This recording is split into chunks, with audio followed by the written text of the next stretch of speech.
I still remember the exact moment it hit me. My balance wasn't what it used to be. I was walking through my kitchen on a regular afternoon. Nothing unusual, no mess, no clutter. But suddenly I stumbled. Thankfully, I caught myself in time. Still, something changed in me that day. A quiet voice whispered, "What if I hadn't caught myself? What if I had fallen?" That thought stayed with me. Because losing your balance isn't just about a simple trip or misstep. It's about something deeper. It's about confidence, about independence. And most of all, it's about safety. If you're a woman in your 60s or 70s like me, there's something you need to hear. Doctors now say that 99% of older women will deal with balance issues at some point. That number shocked me. Almost every single one of us. But here's the hopeful part. Most of these problems aren't just because of age. They're caused by everyday habits. Things we can change. Things we can fix. In this video, I want to walk you through 8 common mistakes that could be slowly taking away your balance, your confidence, and maybe even your freedom without you realizing it. And here's the thing, these are mostly small habits. Things you might be doing daily. Some you could be doing right now. So stay with me until the end. Mistake number 6 in particular is the one that caused me to hit the floor, and it changed everything. You're not alone in this. And you're definitely not helpless. Starting today, we can take small, simple steps to feel steadier, stronger, and more confident. Let's walk this journey together. Let's begin with mistake number 1, wearing the wrong shoes. When most people think of balance, they think of exercises or maybe certain medicines. But one of the biggest reasons older women lose balance actually starts at the bottom, our shoes. I'll admit it. For years, I wore those simple ballet flats. They were cute, easy to slip on, and I felt fine in them, or so I thought. One afternoon, walking near my house, the edge of my flat caught on a raised bit of pavement. I almost landed face first in a rose bush. That wasn't just a close call, it was my wake-up call. As we age, our feet change. The padding wears down, the arches flatten, and our legs don't respond as quickly. That means the shoes we wore 10 years ago might be putting us at risk today. Good shoes aren't just a fashion choice. They're your foundation. And if the foundation is shaky, everything else is too. So, what should we look for in a shoe now? First, a firm sole that doesn't slip. Avoid smooth or worn-out bottoms. Second, good structure. Your shoes should hold your ankle and arch in place, not flop around. Third, look for cushioning like memory foam or heel cups, especially if you're walking on hard surfaces like tile or concrete. And finally, fit matters. Too loose, and you could trip. Too tight, and you'll strain your feet. Now you might be thinking, but I don't want to wear those ugly orthopedic shoes. I get it, but there's good news. Styles have come a long way. I found a lovely soft gray pair with floral accents that are both pretty and practical. And what about slippers? I used to wear those soft, cozy ones all day at home, but they had no grip, and I didn't realize how dangerous they were until I nearly slipped carrying laundry. Now I wear lightweight, grip-soled shoes even at home. Not heavy boots, just something secure. I walk taller now. I feel more confident. And that corner of the rug that used to trip me, it hasn't gotten me in months. Shoes might seem like a small detail, but after 60, they're not small anymore. They're about safety, about walking with confidence. And sometimes they're the reason you stay out of the emergency room. Next, let's talk about mistake number 2, skipping strength training. This one surprised me. For the longest time, I believed strength training was for younger folks. You know, the gym goers in tight workout gear, lifting big weights with music blaring. That wasn't me. I figured walking, gardening, and cleaning were enough. But it turns out they weren't. Starting around age 50, we begin to lose muscle every single year. Not just a little, a lot. And it's so gradual that you barely notice until one day, getting out of a chair feels harder than it should. That's not just getting older. That's muscle loss. The good news? It's something we can fix. I started small. No gym memberships. No expensive gear. I bought a pair of light dumbbells from a local store and kept them near the couch. While watching TV, I do a few arm curls, wall push-ups, or leg lifts. Some days I didn't even use the weights, just moved my body. The goal wasn't to get ripped. It was to regain the strength I'd slowly lost. And the results came faster than I expected. After a few weeks, standing up from the couch was easier. Carrying groceries felt lighter. Walking uphill wasn't as tiring. But more than that, my body could react again. You know that moment when you trip and try to catch yourself? Without strong legs and core muscles, your body can't recover in time. But with a little strength training, your body fights back. It stabilizes. It stays upright. And here's what really touched me. Strength isn't just about muscles. It's mental. It's emotional. When you feel strong, you act strong. You stop avoiding stairs or stepping off curbs. You stop fearing the sidewalk cracks. You reclaim your independence.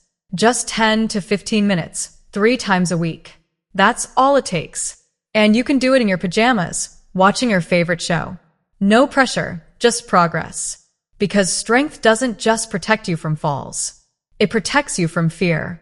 Now, let's move to mistake number 3, ignoring vision changes. You might not immediately connect your eyesight with your balance, but the two are more connected than most of us realize. I know I didn't. I used to think I was just a little clumsy in dim light, or maybe my hallway lighting was too soft. But then one night, I got up to use the bathroom. I didn't turn on the light. I didn't want to wake my husband. As I tiptoed through the hallway, I didn't see the edge of a small rug, and I went down hard on my knee. It hurt. I limped for more than a week. And it taught me a powerful lesson. Our eyes don't just help us see words on a page or recognize faces.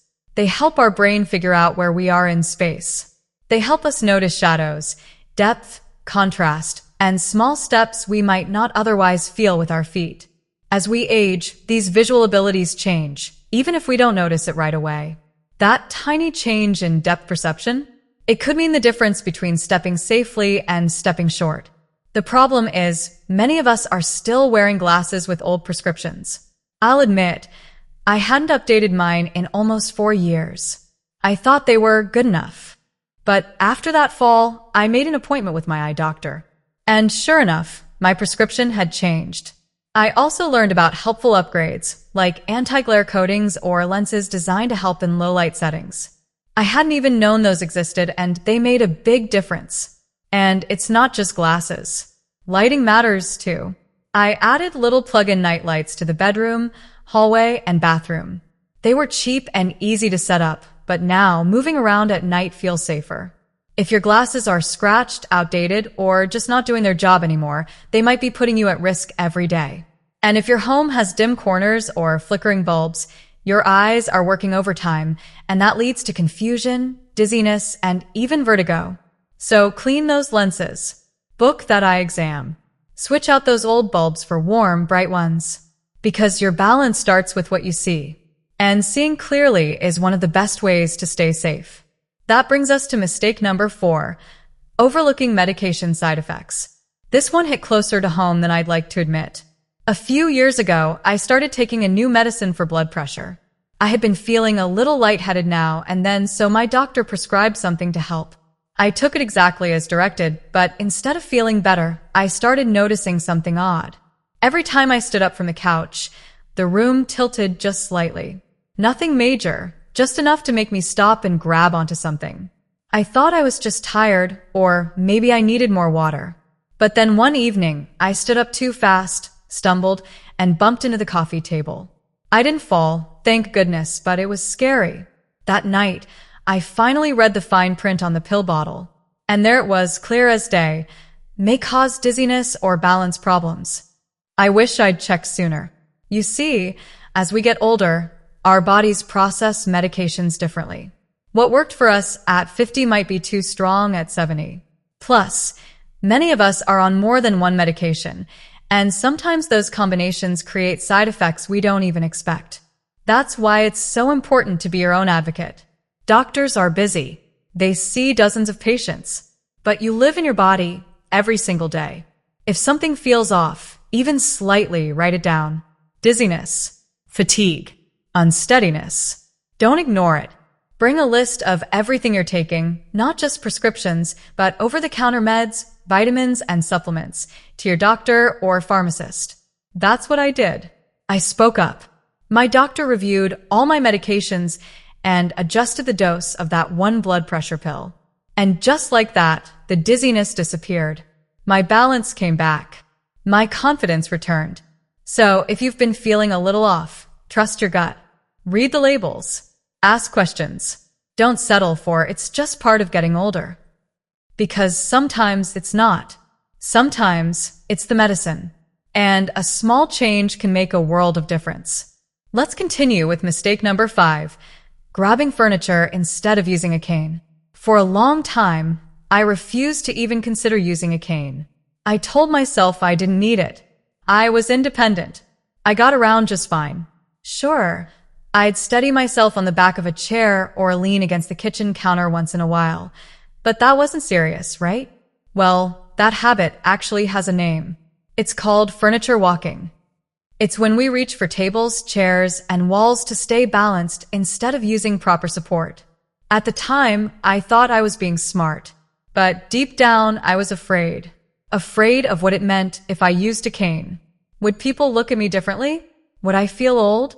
Then one afternoon, I was carrying a basket of laundry from the bedroom to the living room. My hands were full. I couldn't grab anything for balance. As I stepped onto the hardwood floor, I shifted just slightly and nearly went crashing into the side table. That moment shook me.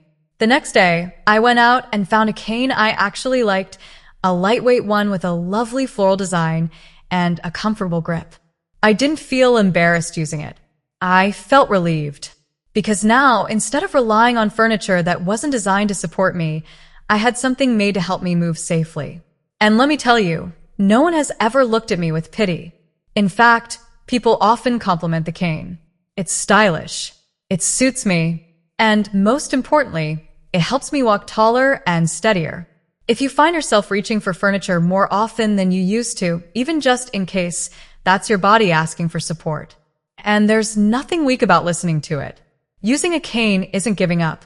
It's choosing strength, choosing safety, and choosing peace of mind. Let's move forward with mistake number 6, avoiding balance exercises. I'll be honest, I had no idea balance exercises were even a thing until I walked into a local wellness class at our community center. I thought I'd be doing a bit of stretching, maybe some seated yoga. But then they asked us to stand on one foot, walk heel to toe across the room, and I couldn't believe how wobbly I felt. That first class opened my eyes. I realized I hadn't done anything to actively maintain my balance in years. I just assumed it would always be there, like breathing or blinking. But balance doesn't work that way. As we get older, it slowly weakens. Not because we're doing something wrong, but because we stop challenging it. Our ankles get stiff. Our core muscles weaken. Our brain loses practice in making those tiny adjustments that keep us steady. The good news? Just like muscles, balance can be trained. Even in your 70s, 80s, or beyond, your body can still learn. I started small. I stood on one leg while brushing my teeth. I walked across the hallway with my feet in a straight line, heel to toe. I practiced gently shifting my weight from side to side while holding onto the back of a chair. It didn't take special equipment or long sessions, just a little intention, a few minutes here and there. And something amazing happened. I felt more secure standing up. I stopped clenching my toes on uneven surfaces. I stopped dreading curbs or gravel walkways. One morning, without thinking, I caught myself dancing in the kitchen. I hadn't done that in years. You see, balance isn't just physical. It's emotional. It's about trusting your body again. And if you're not sure where to begin, there are free resources everywhere. YouTube videos, local senior classes, printable balance guides. Some insurance plans even offer online fitness programs tailored for older adults. Don't wait until after a fall to take your balance seriously.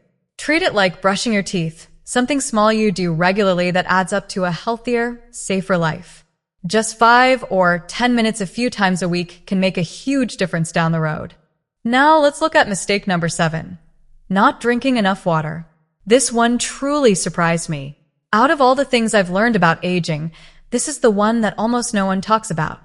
Not drinking enough water can affect your balance, yes, really. Even a little dehydration, the kind that sneaks up over the course of the day, can lead to dizziness, confusion, fatigue, and lightheadedness when you stand up. And that creates a serious risk for falling. Here's the tricky part. As we age, our sense of thirst changes. Our bodies don't always send strong signals when we need to drink.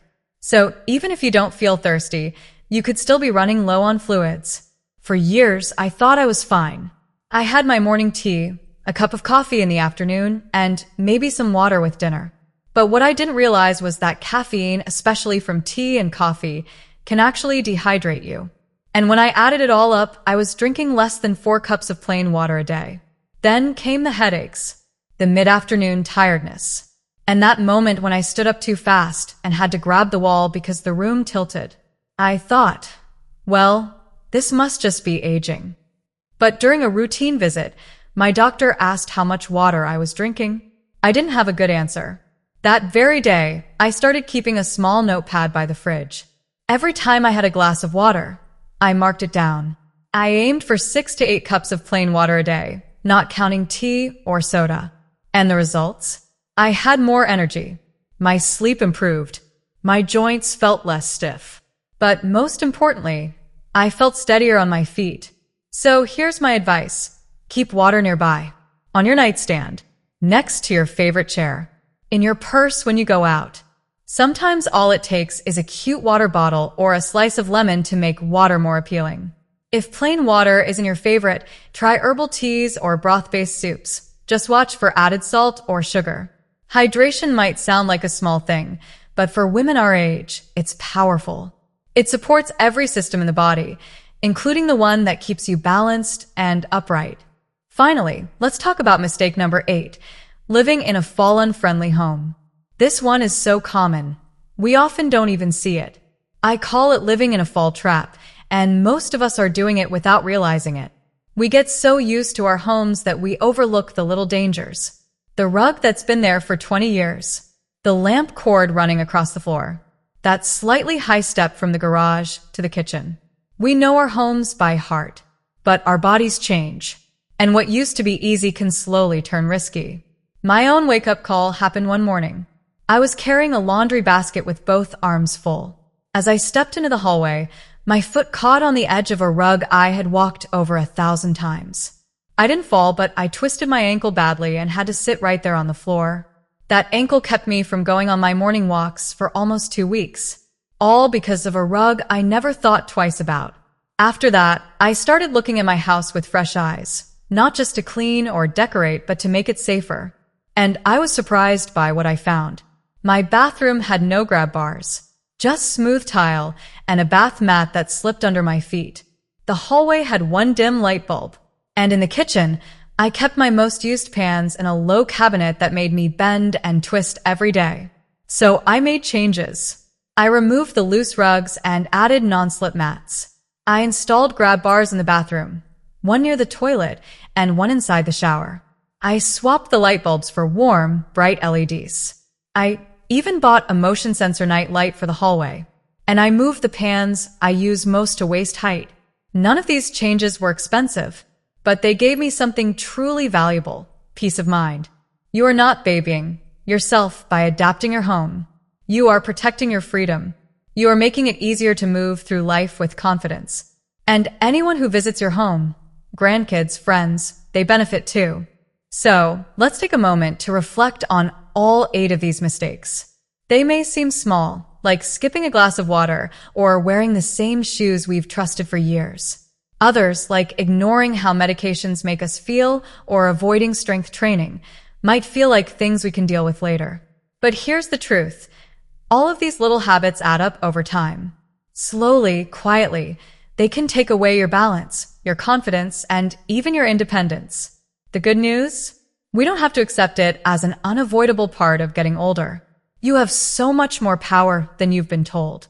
You're not stuck. You're not fragile. You're capable of building strength again, of feeling steady again, of walking into each day with a little more confidence than the day before. If you've been afraid to walk across that uneven driveway, if you've skipped an event because of your balance, or if you've ever whispered to yourself, "What if I fall and no one's there?" Please know this message is especially for you. You are not weak for being cautious. You're wise for preparing. You're brave for facing changes instead of ignoring them. Taking care of your balance doesn't mean you're giving in. It means you're choosing to stand tall again, literally and emotionally, because every step you take toward safety is also a step toward freedom. So let me ask you something simple, and I'd really love to hear your answer in the comments. Out of all these 8 mistakes, which one surprised you the most? Or even better, what's one small change you're going to start making today? I read every comment, and your story might be the exact spark someone else needs to feel hopeful, too. If this video helped you even a little, take a second to like it. And if you want more advice, honest stories, and thoughtful guidance about living better as we age, make sure to subscribe to the channel. Take care of yourself, my friend. Your body has carried you through so much. It's time to return the favor and carry yourself steady, strong, and full of courage into the next chapter. You deserve it.